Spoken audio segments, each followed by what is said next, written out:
The Newsday continues here on One News Now. I'm Riza Diaz.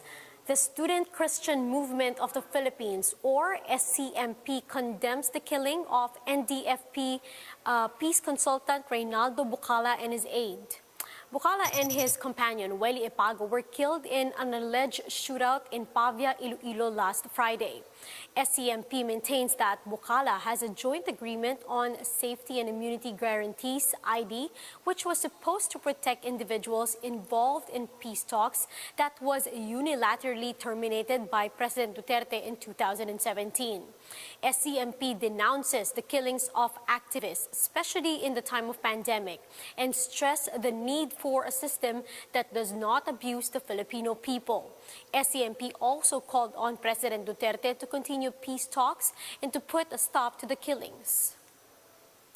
The newly retired Filipino International Criminal Court justice says much remains to be done to end impunity worldwide. Former ICC Judge Raul Pangalanan has retired from the Netherlands-based tribunal after serving there for almost 6 years. Pangalangan said that he is honored to have worked with the world's only permanent war crimes tribunal. The retired judge adds that impunity leaves a gap in our moral universe and these persons still move casually unpunished, and this is where ICC closes that gap. Pangalanan is confident that the next generation of ICC advocates to continue to end impunity.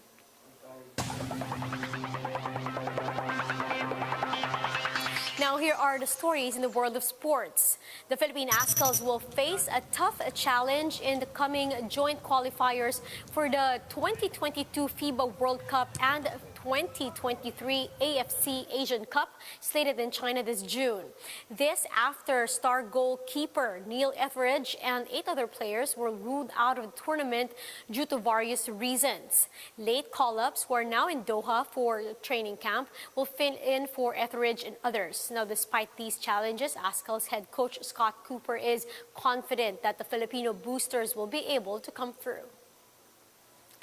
Association of Boxing Alliances in the Philippines President Ricky Vargas said the country's performance in Dubai serves as a wake-up call to all. This as the Tokyo Olympics-bound world champion silver medalist Yumar Marshall suffered an emphatic defeat at the hands of middleweight who did not even qualify for Tokyo.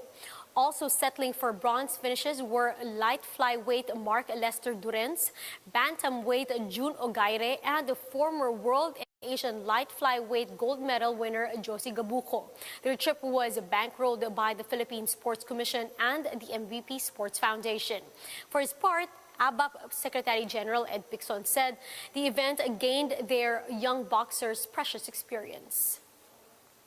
The Sabang Basketball ng Pilipinas believes Gilas Pilipinas will eventually make a bigger impact on the 3-on-3 game with better preparation and wider international exposure.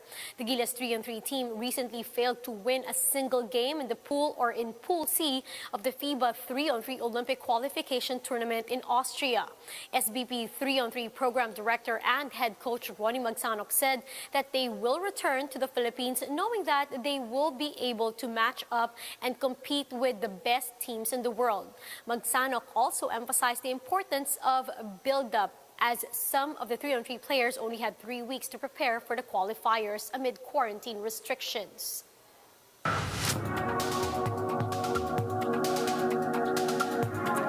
Canadian health authorities extended the shelf life of AstraZeneca vaccines to 7 months.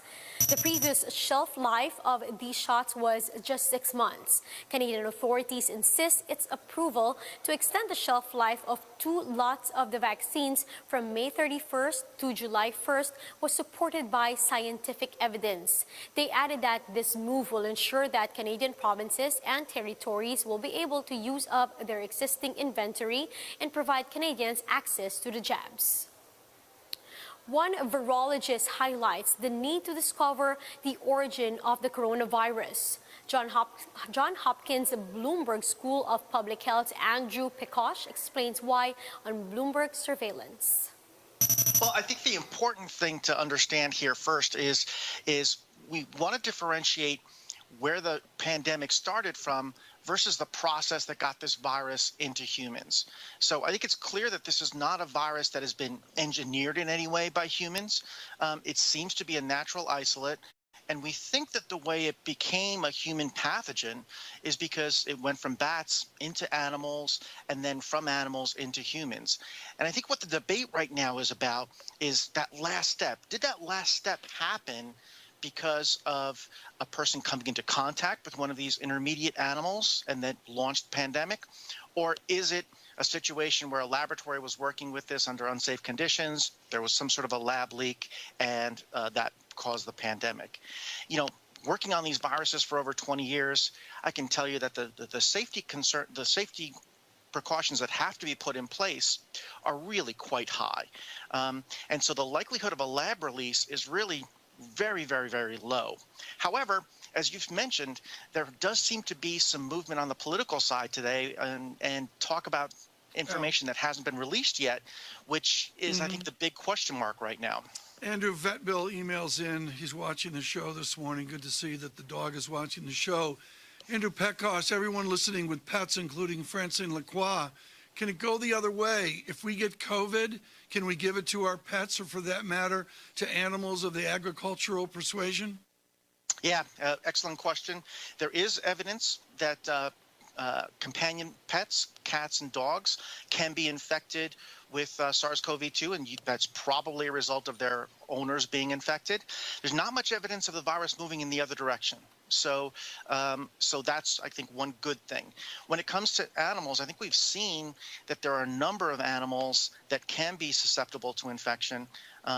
We haven't seen huge outbreaks in those populations, but those are populations that we have to worry about. The mink farms in Europe and here in the U.S. were one example of that.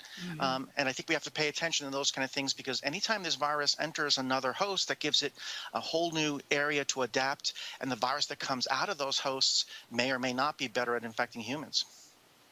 Andy, it makes sense that coronavirus that started at a market in Wuhan might have come from the coronavirus lab down the street in Wuhan. And it's also understandable why you wouldn't want to immediately discuss that. I mean, politically, it's difficult for China, and there's no reason to rock the boat. How important is it to scientists to find out where this virus came from? Oh, it is absolutely critically important. And that's why I think you're hearing some scientists saying when we approach this issue, we want everything on the table, because we don't want to rule something out for political reasons or because we don't want that to be the reason the virus emerged. I'm simply saying that the critical thing here is going to be understanding how that virus went from bats into some other animal and into humans. And that's going to tell us something about the pathway in which viruses can enter the human populations, and that's going to help us prepare better for the next pandemic if we can find ways to limit that exposure. Again, if it happened through a laboratory, then that's something we also have to understand. But even if that was the case, it was probably adapting before that to infect humans, and so we need to go even deeper than that to understand how the ecology of this virus resulted in something that can cause such a tremendous pandemic. Dr. Petkosh, as we head into this Memorial Day weekend, a lot of people are saying if they've been vaccinated, they don't have to wear masks. They can be with other individuals without worrying about getting sick or infecting others. Is the risk of getting ill or possibly fostering some sort of additional variations pretty much off the table if you have been vaccinated at this point? I would say that if you're vaccinated, you certainly are protected to a great degree. We've had some tremendous data coming out, especially over the last 4 to 5 months, that shows how good the vaccine is working at preventing severe disease, at preventing symptomatic disease, and even at preventing transmission. Now, nothing is 100%. And what I really worry about is the 40 to 50% of the population that isn't vaccinated right now. We're in a situation right now in the summer that the virus is not spreading as efficiently as it did in the fall and winter when people were inside. So I don't want people to get a false sense of how low the infection rate is, because we're seeing a combination of vaccination and poor transmission conditions driving these low rates. Come the fall, we may see another surge of cases. Probably won't be as severe as they were last fall and winter, but we will see a surge of cases if we don't get more people vaccinated. And those are the top stories of the hour. Join us later at 1 in the afternoon as we continue to monitor the day's biggest stories. You can also catch One News on Signal Play. Register for a free account now at www.signalplay.com and stream One News live anytime, anywhere. I'm Riza Diaz. Mask on, wash hands, and stay safe, Philippines. We are One News.